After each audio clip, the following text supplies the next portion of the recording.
हमारे मंच पर बैठे सभी नेता, सामने खड़े इस क्षेत्र के सभी सम्मानित बुजुर्ग, नौजवान साथी, प्यारे बच्चे और हमारी दाईं तरफ बैठी मेरी माँ और बहनें, पत्रकार बंधु साथियों, मैं सबसे पहले इस सदी के सबसे महान किसान नेता, जिन्हें आज आदर्श मानकर इस देश के अंदर बहुत सारे लोग मुख्यमंत्री, मंत्री, विधायक, नेता बने, स्वर्गीय चौधरी चरण सिंह जी की इस जयंती के ऊपर उन्हें आप सब की तरफ से, समाजवादी पार्टी की तरफ से श्रद्धा सुमन अर्पित करता हूं।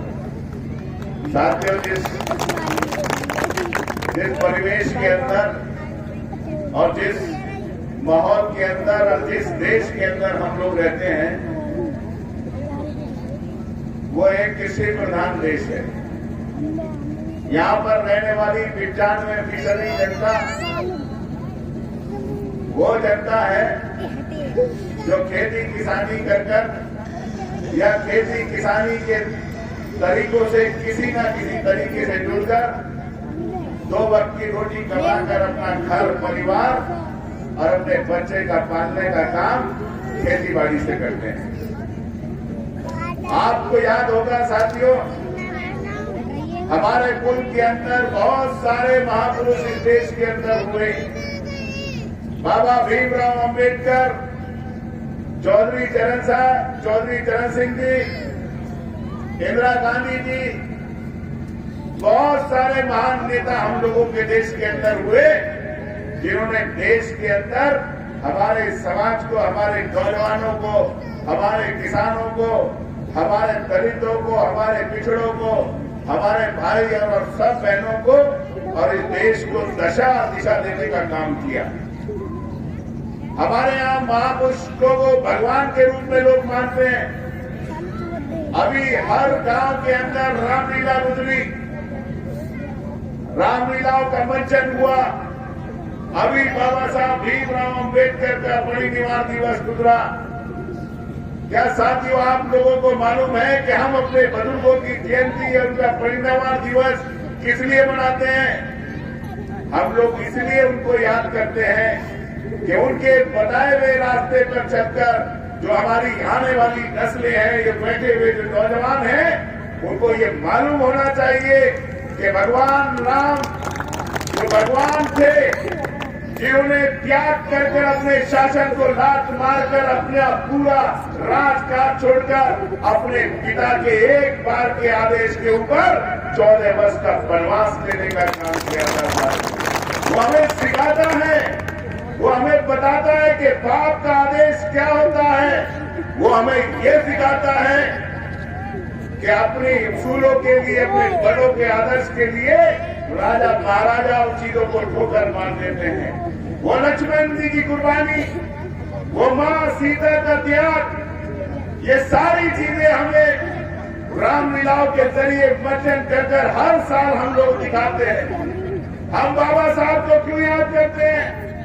ये देश का आईन, ये देश का संविधान, जिस देश के ऊपर आज खड़े होकर कमान रखकर इस देश के राष्ट्रपति, प्रधानमंत्री इस देश के किसी भी आदमी के बारे में अपनी राय रख सकता है, वो अधिकार जो बाबा साहब ने हम लोगों को दिया, बाबा साहब के उस संविधान की वजह से आज हम बाबा साहब को याद करते हैं। साथियों, आज हम बैठे हैं उस महापुरुष के लिए, जिस महापुरुष ने हम लोगों को सिखाया कि इस देश की अगर सबसे बड़ी ताकत है, अगर इस देश को चलाने वाला कोई है, इस देश के अंदर किसानों की सीमाओं के ऊपर जो हमारे सैनिक बैठे हुए हैं, अगर उस सैनिकों के लिए रोटी मुहैया कराने वाला कोई है तो वो किसान है और उसको जिताने का काम चौधरी साहब ने किया। साथियों, मैं कहना चाहता हूं, बताओ साथियों,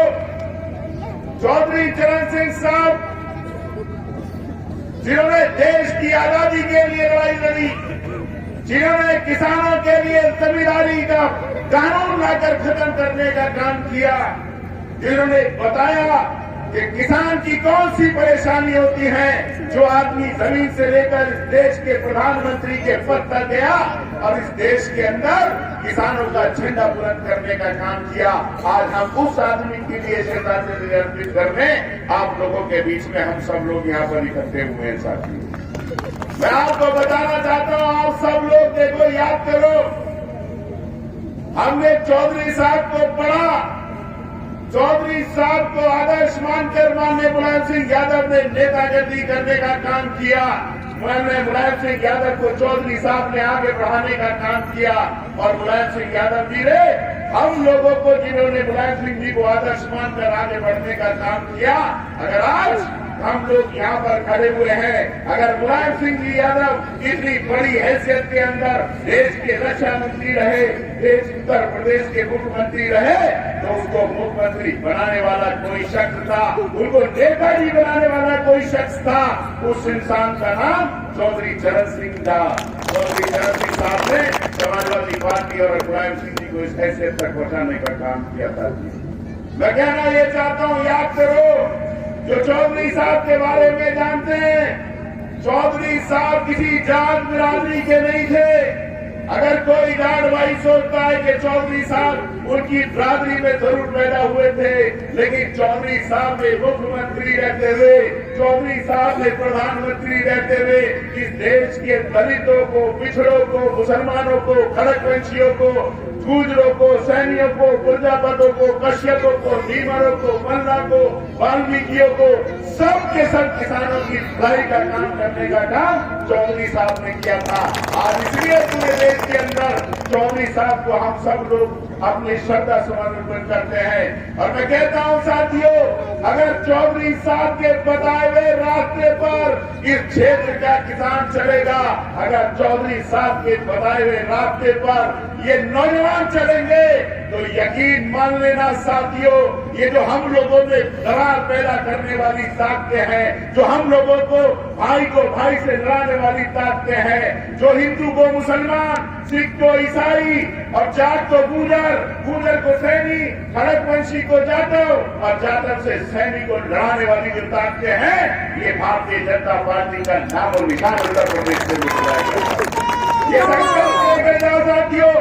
और मैं बताना चाहता हूं साथियों, इस देश का दुर्भाग्य, 2014 का चुनाव आया, 2014 के अंदर एक तरफ से जाट भाइयों ने आज भारतीय जनता पार्टी को एक तरफ से वोट देकर देश के अंदर प्रधानमंत्री बनाने का, प्रधानमंत्री बीजेपी का बनाने का काम किया। क्या क्या सपने दिखाए थे उन्होंने कहा था कि हम किसानों की आय दुगनी कर देंगे। उन्होंने कहा था आपके गन्ने का भुगतान 14 दिन के अंदर देंगे। उन्होंने कहा था आप लोगों से साथियों कि हम आपके नौजवानों को हर साल 2 करोड़ नौकरियां देंगे। कहा था उन्होंने कि हम महंगाई खत्म कर देंगे। उन्होंने कहा था कि विदेश से काला धन लाकर 15-15 लाख रुपए तुम्हारे खाते में भेजने का काम करेंगे। कहा था उन्होंने कि मेट्रो शहर बनाएंगे, बुलेट ट्रेन लेकर आएंगे। लेकिन साथियों, मैं कहना चाहता हूं आप लोगों से, उन्होंने बड़े बड़े हमारे जाट भाइयों को ख्वाब दिखाए और सारे के सारे सब इनकी बातों में इनके झूठ में आ गए। और आपसे कहना चाहता हूं क्या किया इन्होंने साथियों। और आपने ये भी नहीं सोचा, आपने अजीत सिंह जी को भी हरा दिया, आपने जयंत चौधरी को भी हरा दिया। आप चले जाओ दिल्ली के अंदर, बड़े बड़े नेताओं के स्मारक हैं, बड़े बड़े नेताओं के संग्रहालय हैं, जहां उनकी पढ़ी हुई किताबें पढ़ी जाती हैं, जहां उनके करे हुए कामों को लिखा है। इंदिरा गांधी जी का संग्रहालय, काशी राम जी का संग्रहालय, आप चले जाओ वहां पर राजीव गांधी जी का संग्रहालय, आप चले जाओ जगजीवन जी का संग्रहालय और बहुत सारे नेताओं का संग्रहालय है। लेकिन साथियों याद करो, जिस कोठी के अंदर 36 साल चौधरी साहब रहे, 36 साल इस देश की राजनीति चौधरी साहब करते रहे, भारतीय जनता पार्टी की सरकार बनी, अजीत सिंह चौधरी चुनाव हार गए। अगर भारतीय जनता पार्टी ने सबसे पहले कोई काम करने का काम किया तो चौधरी साहब की कोठी को खाली कराकर उस कोठी को खत्म करने का काम किया। क्या चौधरी साहब इतने बड़े नेता नहीं थे कि उनके नाम से एक म्यूजियम बन जाता? क्या चौधरी साहब के नाम से एक किसान भवन नहीं बन सकता था? क्या चौधरी साहब के नाम से एक कोठी को उनके पुरानी चीजों के लिए संग्रहालय नहीं बन सकता था?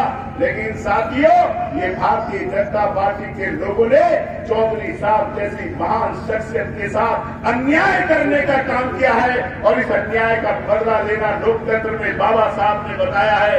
किसी का सर फोड़ना नहीं होता, किसी को गोली मारना नहीं होता।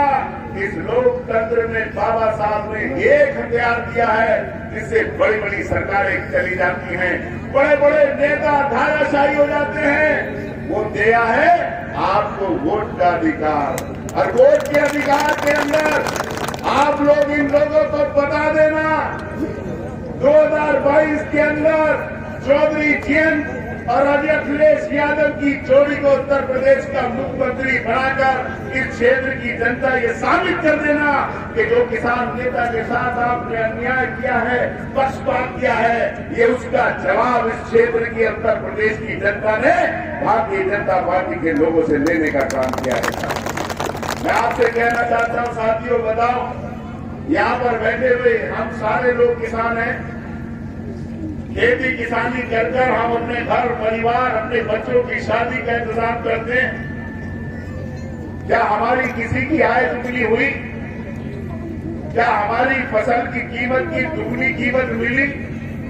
मैं पूछना चाहता हूं आप लोगों से, और जब आए बीजेपी वाले लोग तो इससे पूछना कि खाद का कट्टा महंगा कर दिया, आपने कीटनाशक दवाइयां महंगी कर दी, आपने ट्रैक्टर महंगा कर दिया, जुताई महंगी कर दी, गहाई महंगी कर दी, बुआई महंगी कर दी, नवाई महंगी कर दी। आज मजदूर भी आप लोगों को 300-400 रुपए से नहीं मिला। अगर घर में काम करने वाले हो तो आधे लोग नहीं कर पाएंगे। लेकिन साथियों, मैं कहना चाहता हूं, बताओ, धान की कीमत कितनी बढ़ाई, आलू की कीमत कितनी बढ़ाई? आप पूछो बीजेपी वालों से कि आपके गन्ने की कीमत इन्होंने कितनी बढ़ाई? और साथियों, मैं कहना चाहता हूं आप लोगों से, इस देश के अंदर, उत्तर प्रदेश के अंदर कई सरकारें रही, बीजेपी की भी सरकार रही, लेकिन ये बाबा मुख्यमंत्री पहले मुख्यमंत्री हैं जिन्होंने इस 5 साल के अंदर उन्हें पता ही नहीं चला कि डीजल 100 को पार कर गया, पेट्रोल 100 को पार कर गया, लेकिन गन्ने का रेट केवल 25 रुपए बढ़ाने का काम किया था। बताओ, गन्ने का रेट 25 रुपए बढ़ा, ये ठीक है या कम है? कम है साथियों। कम से कम 500 रुपए गन्ने का रेट होना चाहिए। मैं पूछना चाहता हूं आपसे, याद करो, समाजवादी पार्टी की सरकार थी, माननीय मुलायम सिंह यादव ने 50 रुपए गन्ने के ऊपर बढ़ाने का काम किया था। और इस क्षेत्र के अंदर जो कानर का क्षेत्र है, मां गन्ना का क्षेत्र है, इस क्षेत्र के अंदर गन्ना का सबसे बड़ी खेती किसान करते हैं। और किसानों के साथ क्या था? किसानों के साथ ये था कि एक अकेला चीनी मिलता हसनपुर के अंदर, पूरे किसान बर्बाद हो जाते थे। कोई कोल्हू पे गन्ना डालता था, कोई गन्ना डालता था करेशरों के ऊपर, दूसरे क्षेत्र के लोग हमारा गन्ना लूट कर ले जाते थे। राम गोपाल जी यहाँ से सांसद बने और सांसद बनने के बाद सबसे पहले समाजवादी पार्टी की सरकार के अंदर चंदनपुर चीनी मिल लगाकर आपके गन्ने का इंतजाम करने का काम समाजवादी पार्टी की सरकार ने किया। साथियों, मैं पूछना चाहता हूँ आपसे, आप लोग किसान हो, बताओ, हरियाणा से आकर धान चुन गया, पंजाब से आकर धान चुन गया, और एक जिले के अंदर इतना धान चुना, इतना धान चुना, इतना धान चुना कि इतना धान तो 3 जिलों में भी पैदा नहीं होता था।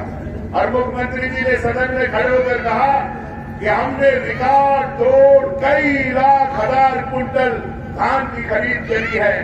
अरे आओ, आकर देखो, ये किसान गन्ने की धान की ट्रालियां लेकर मंडी समिति में खड़े रहे, और ये अधिकारी कर्मचारी क्या करते थे? ये करते थे कि तुम्हारा धान अभी गीला है, तुम्हारे धान में सही नहीं है, तुम्हारे धान नहीं डूबेगा। आज बारदाना नहीं था, मजबूरी में जाकर बिचारियों को जाकर वो धान बेचा और बाद में उन्होंने 1500 रुपए 1300 रुपए गरीब किसान का धान खरीदा और बाद में जाकर वही धान सरकारी रेटों पर मंडियों के अंदर खरीदकर इस सरकारों ने किसानों के पेट पे लात मारने का काम किया है। साथियों, मैं आपसे पूछना चाहता हूं, साथियों बताओ, क्या बिजली महंगी हुई या नहीं हुई? तेल महंगा हुआ या नहीं हुआ? बताओ, डीजल महंगा हुआ या नहीं हुआ? सरसों का तेल महंगा हुआ नहीं हुआ? सब्जी महंगी हुई या नहीं हुई? कौन सी ऐसी चीज है जो नहीं महंगी हुई? हमारे किसान सहकारी समितियों पर लाइन लगाते रहे, खाद नहीं मिला। तुम्हें पता है खाद कहां चला गया? पूरे उत्तर प्रदेश के अंदर सोसाइटियों पे कुछ लोग चले जाओ, धारी की सोसाइटी पर, छपरा की सोसाइटी पर, इन भाजपाओं के नेताओं ने जब इनको या दूसरा खाद नहीं मिलता था, इन्होंने क्या काम किया? समितियों से प्रस्ताव कराकर 1 रुपए की आमदनी के ऊपर इन्होंने दुकानें खोल दी खादों की। बैठे होंगे किसान यूनियन के लोग, यहाँ के कई बीजेपी के नेताओं की दुकान तीसरे मील के ऊपर भी है, कई नेताओं की दुकान मंगली के ऊपर भी है। आपकी समिति के अंदर खाद का ट्रक नहीं आया, भारतीय जनता पार्टी की दुकानों के ऊपर ट्रक उतरकर वो पूरे कट्टे 800 700 रुपए में बेचकर इन बीजेपी के लोगों ने आप लोगों को लूटने का काम किया है। बताओ, मैं पूछना चाहता हूं, बिजली वालों का आलम क्या है? आजकल चोर वोर कम आते हैं।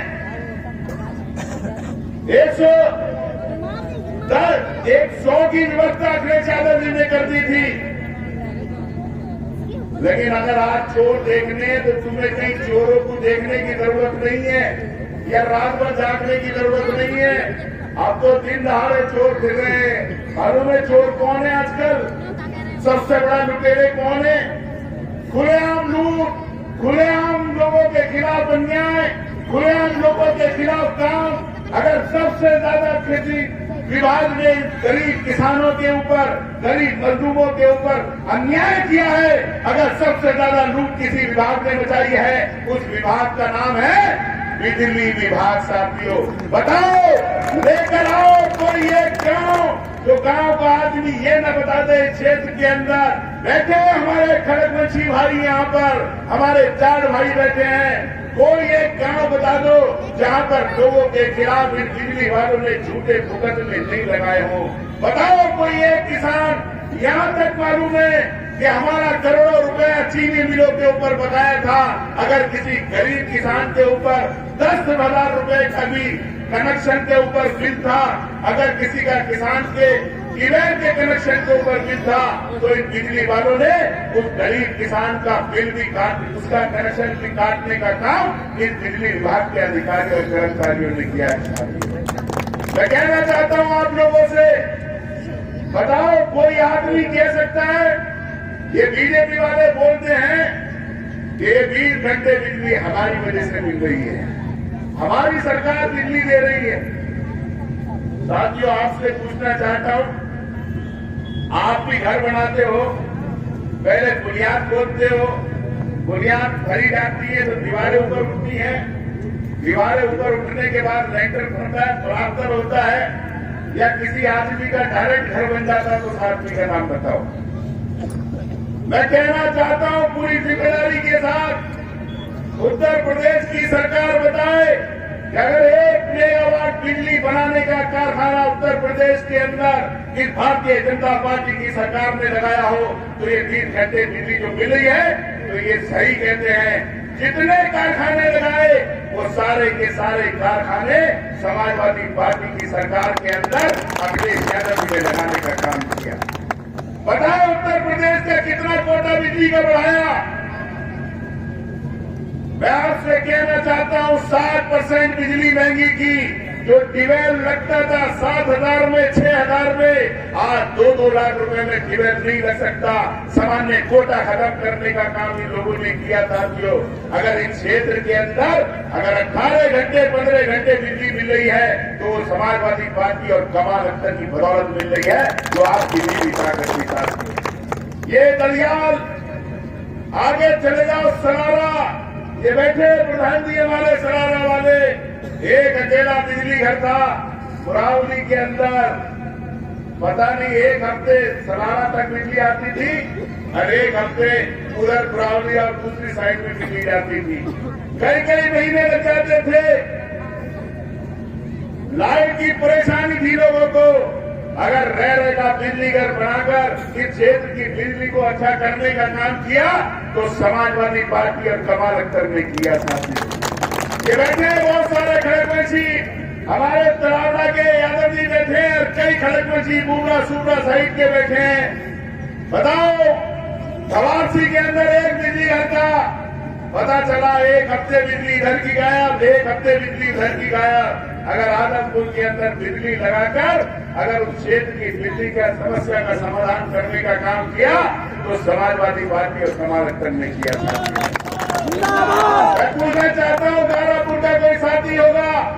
गारापुर के अंदर बिजली घर लगवाया, नंगला के बैठे हैं, नंगला के अंदर बिजली घर बनवाया।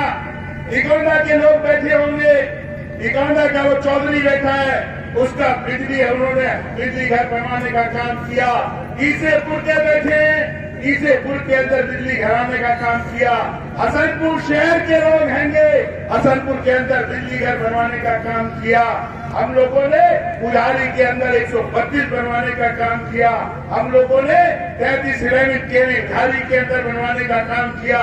बैठे हैं जैतोनी के लोग, जैतोनी के अंदर बिजली घर 33 सिरेमिक केवी बनवाने का काम किया। हमने दियाली के अंदर 33 सिरेमिक केवी बनाने का काम किया। बैठे होंगे सीता जगदेपुर के खड़गवंशी भाई, सीता जगदेपुर के अंदर 33 सिरेमिक केवी बनाने का काम किया। 98 करोड़ रुपए लाकर पूरे क्षेत्र को बिजली से रचाने और जगमगाने का काम समाजवादी पार्टी और कमाल अख्तर ने किया था। क्या किया बीजेपी वालों ने? सिवा फीते काटने का काम दूसरा कोई काम नहीं किया। बताओ रेरा के अंदर डिग्री कॉलेज हम लोगों ने बनवाया। रेरा के अंदर हम लोगों ने 50 बेड का महिलाओं के लिए, अपनी माँ बहनों के लिए अस्पताल बनवाया। लेकिन बीजेपी वालों के पास आज तक उसमें डॉक्टर अपॉइंटमेंट करने के लिए पता नहीं नौकरी नहीं है, डॉक्टर नहीं है। आज तक एक अस्पताल नहीं है। कितना एरिया पड़ा है साथियों, और गरीब आदमियों के लिए कहीं पर कोई भी साधन नहीं है। ये काम किया साथियों। ITI बनवाई बहराइच के अंदर। याद करो, ये गवा से लेकर हसनपुर तक कोई उस जमाने में पूछता था, कहता था हसनपुर जाने में कितना टाइम लगेगा? कहते थे 2-2.5 घंटे तो लग जाएंगे गवा से हसनपुर जाने में। मालूम है लोग किलोमीटर नहीं नापते थे, इतनी 2.5 मीटर की चौड़ी सड़क थी। और आज मैं तुमसे कह रहा हूं, रात को तो 20 मिनट लगते, रेरा से गवा तक आने में आधा घंटे के अंदर हसनपुर से आप सीधा गवा पहुंचाते, आधा घंटे के अंदर। अगर ये सड़क बनाने का काम किया तो समाजवादी पार्टी और राम गोपाल यादव और जगराम सिंह कमाल करने का कितना विकास। इनके पास कोई साधन नहीं था साथियों, कोई नहीं था। इससे बड़ा बीजेपी वालों से बड़ा झूठा कोई नहीं है साथियों। ये झूठ बोलकर, खाई बांटकर, खाई बढ़ाकर, दरार डालकर हम लोगों के बीच में बांटना चाहते हैं। हमारे खड़गवंशी भाई बैठे हैं। 2017 में जिस गांव में जाते थे, राम राम लेने को भी तैयार नहीं थे। एक घूस सवार था कि बिरादरी का मामला है और होता है भाई। लेकिन मैं पूछना चाहता हूं साथियों, कमाल अख्तर यहाँ खड़े होकर कहता है इस क्षेत्र के अंदर कम से कम 140 गांव खड़गवंशी भाई रहते हैं। यहाँ बैठे हैं जाटव भाई, यहाँ पर जाटा भाई कोई गांव ऐसा नहीं क्षेत्र का जहाँ पर जाटा भाई नहीं रहते हो। यहाँ बैठे सैनी, यहाँ बैठे हमारे चौधरी साहब त्यागी जी बैठे हैं। एक गांव का मामूली प्रधान भी बन जाता है तो मामूली प्रधान भी किसी का पट्टा खारिज, किसी की राशन कार्ड खारिज, किसी का कुछ। लेकिन जमाल अख्तर खड़े होकर चेहरे में चुनौती देता है। अगर जमाल अख्तर ने किसी खड़गपुर भाई का 5 साल मंत्री रहते हुए, 6 साल MP रहते हुए, 2 सरकारें रहते हुए किसी जाटा भाई का, किसी खड़गवंशी भाई का, किसी सैनी कशिया भीमर मल्ला, किसी की जात का, किसी बिरादरी का अगर किसी एक आदमी को जेल भिजवाया हो, किसी एक आदमी के खिलाफ मुकदमा लिखवाया हो, किसी से 5 पैसे की रिश्वत या दलाली ली हो, या किसी आदमी को सताने का काम किया हो, तो जमाल अख्तर आप लोगों के बीच से हट जाएगा। एक आदमी लेकिन मैं पूछना चाहता हूं, बताओ जिंदाबाद बेटा है डेयरी वाला, अगर ढूंढने निकलोगे तो बिरादरी का विधायक है। अगर सबसे ज्यादा खून चूसने का काम किसी बिरादरी का हुआ तो वो खड़गवंशी समाज का हुआ। निकल जाओ गांव और पता कर लो। ये बैठे हमारे दलित भाई, अन्याय लड़ाई, जब कभी लड़ाई की बात हुई जमाल अख्तर लड़ाई लड़ा और लोग कहते हैं बोलो 5 साल कोरोना बीच में आया, हमारे हजारों भाई हमारे बीच से चले गए। किसी ने बेटा खोया, किसी ने भाई खोया, किसी ने बाप खोया, किसी ने अपना पोता खोया। लेकिन बताओ साथियों ईमानदारी से, अगर ये इतने भले थे जब पैदल चलकर 1000 किलोमीटर से मजदूर आ रहे थे तो तब इनके पास देने के लिए मजदूरों को कुछ था तो पुलिस की लाठियां थी, पुलिस के मुकदमे थे, इसके अलावा कुछ नहीं था। अब कितनी बड़ी दयालु सरकार हो गई। योगी जी ने ऐलान कर दिया, मोदी जी ने ऐलान कर दिया, 3 महीने के अंदर पूरे देश की गरीबी खत्म हो जाएगी और 3 महीने के बाद सारे गरीब करोड़पति हो जाएंगे। साथियों योजना क्या है? योजना ये है कि साथियों योजना ये है कि 5 किलो राशन तुम्हें गरीबों को मिल रहा है और इस गरीबों को 3 महीने राशन फ्री मिलेगा। उसके बाद हमारी सरकार आएगी और फिर तुमसे बिजली की लूट, पुलिस की लूट, खाद के नाम पे, डकैती के नाम पे, किस नाम पर तुम लोगों से वो पैसा वसूल करेगी ये भारतीय जनता पार्टी की सरकार। मैं कहना चाहता हूं साथियों, ये 5 किलो राशन देकर आपसे आपके बच्चों का हक छीनना चाहते हैं, आपसे आपके बच्चों की नौकरियां छीनना चाहते हैं, ये आपसे आपके खाद का कट्टा छीनना चाहते हैं, आपसे आपकी बिजली महंगी कर आपकी जेब को ढीली करना चाहते हैं। बताओ साथियों, ऐलान करें मोदी जी, योगी जी कि 3 महीने क्यों? अगर तुम गरीबों के हमदर्द थे, जब लोग मर रहे थे, पैदल चल रहे थे, जब गरीबों को राशन देते, उत्तर प्रदेश का चुनाव आया, 3 महीने बाद तक राशन फ्री और उसके बाद फिर 5 साल खून चूसेंगे। चिंता मत करो आप लोगों की साथियों, बहकावे में मत आ जाना। तरह तरह की योजना चल रही है, यहाँ से भी बहने भरकर गई गाड़ियों के अंदर। 65 लाख महिलाओं को पेंशन मिलती थी, 65 लाख महिलाओं को सारी काट दी। अरे हो सकता है थोड़ी बहुत यादवों की हो, जांच करा लेते। क्या यादवों में गरीब नहीं है? क्या खड़गवंशियों में गरीब नहीं है? क्या सैनियों में गरीब नहीं है? क्या मुसलमानों में गरीब नहीं है? अरे योगी जी जांच करा लेते। लेकिन साथ ये जो 500 रुपए महीना, वो गरीब माँ जिसका बेटा उसका सहारा नहीं था, वो मेरी बहन जो बेवा थी उसका सहारा नहीं था, उसके कोई आमदनी नहीं थी, वो 500 रुपए से अपने 2 वक्त की रोटी कर लेती थी। सबसे पहले बीजेपी ने समाजवादी पेंशन खत्म करने का काम किया। साथियों ये बैठे हमारे प्रधान, 2 चाचा और भी प्रधान बैठे, बहुत खुश है, प्रधान जी बन गए, मजे आ गए। मोदी जी योगी जी की सरकार है, अभी बुलाया, बोले 1500 रुपए बढ़ गए। अरे बड़े खुश हो गए प्रधान जी, 1500 रुपए बढ़ गया भाई, मानदेय 5000 हो गया।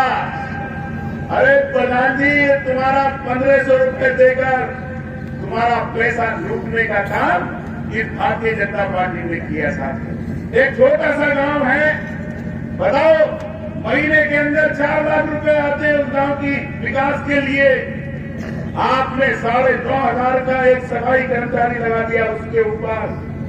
आपने 6,500 रुपए का आपने लगा दिया वहां पर रोजगार सहायक। बताओ लगाओ कितने हो गए? 2.5 लाख रुपए साल, और रेट आती है 4 लाख रुपए साल। अरे मोदी जी, योगी जी, अगर तुम प्रधानों के इतने बड़े हमदर्द थे तो आप उनका अपॉइंटमेंट अलग से करते, बजट में उनकी नौकरी की व्यवस्था करती। इन गरीब प्रधानों की जो इनकम थी, ये गरीब प्रधान जो ईंट लगाते, जो नल लगाते, ये गरीब प्रधान जो सड़क बनाते आपकी, नाली बनाते आपकी, आपने इन गरीब प्रधानों के और गांव के विकास को रोकने का काम इस योगी और मोदी सरकार ने करने का काम किया है। साथियों, मैं कह रहा हूं प्रधानों से, हम लोगों ने आपका मानदेय बढ़ाया, हम लोगों ने आपका सम्मान रखा। जांच के नाम पर कमाल अख्तर बता रहा है, खड़गवंशी भाई बैठे हैं, बहुत सारे प्रधान थे, ये हमारे जाट होंगे, बहुत सारे प्रधान थे, लेकिन 5 साल के अंदर कोई एक प्रधान बता दे जिस प्रधान से बीडीओ ने, एडीओ पंचायत ने अगर कोई भी उससे तंग करने का काम किया हो। आज क्या हो रहा है? प्रधान के खिलाफ अपने जेलों से एप्लीकेशन लगवाई जाती है और बाद में प्रधान जी से लड्डू खाने के बाद प्रधान जी की जांच खत्म कराई जाती है। क्या ये काम हम नहीं कर सकते थे? हम तो विभाग के मंत्री थे। 34,000 शौचालय क्षेत्र के अंदर हमने बनाए। ये बीजेपी वाले ले जाते हैं और दिखाते हैं कब्रिस्तान की बाउंड्री। अरे आओ, ये मां गंगा के आंचल के अंदर जो हमारे भाई मुक्ति के लिए अपने परिवार को अंतिम संस्कार लेकर जाते हैं, आओ आकर देखो। हम लोगों ने आपके कबीरपुर और कोरिया के अंदर, आपके देहरी के अंदर, आपके कई गांवों के अंदर कम से कम 14 जगह पर हम लोगों ने शमशान और अंतिम संस्कार करने के चबूतरे और बड़े बड़े अंतिम शमशान तैयार कराने का काम किया। साथियों, मैं आपसे यही कहने आया हूं, एक वो महान आदमी, आज उसकी जयंती है, आज वो दुनिया के अंदर अफरोज हुए थे, आज दुनिया के अंदर आए थे। जिस आदमी ने किसान के नाम पे राजनीति की, उन्होंने कभी हिंदू को मुसलमान से, मुसलमान को हिंदू से नहीं लड़ाया, उसने जात को गुजर से नहीं लड़वाया, खड़गवंशी को जाटव से नहीं लड़वाया। आज उस महान शख्सियत के जन्मदिन के ऊपर अगर हम सब संकल्प लेकर जाएं कि बीजेपी वाले कितना भी हमें हिंदू मुसलमान के नाम पर बांटे, ये बीजेपी वाले हमें कितना भी जात और बिरादरी के नाम पर बांटे, कितना भी हम लोगों को धर्म के नाम पर खाई जोतने का काम करें, हम इनकी बातों में नहीं आएंगे। और आने वाली 2022 के अंदर चौधरी साहब के इस जन्मदिन के ऊपर हम लोग संकल्प लेकर जाते हैं, एक एक नौजवान के चौधरी साहब के बताए हुए रास्ते पर चलकर इस उत्तर प्रदेश के अंदर अखिलेश यादव और जयंत चौधरी के नेतृत्व में सरकार बनाकर इस बीजेपी को भगाने का काम करेंगे। यही सच्ची श्रद्धांजलि चौधरी साहब को होगी। 4 नारों के साथ ये पता चल जाए कि चौधरी साहब के अनुयायी जाग चुके हैं, मुलायम सिंह के सिपाही जाग चुके हैं और अखिलेश यादव और जयंत चौधरी की सेना ये बीजेपी को हटाने के लिए तैयार हो चुकी है। 4 नोरों के साथ अखिलेश यादव, अखिलेश यादव, जयंत चौधरी।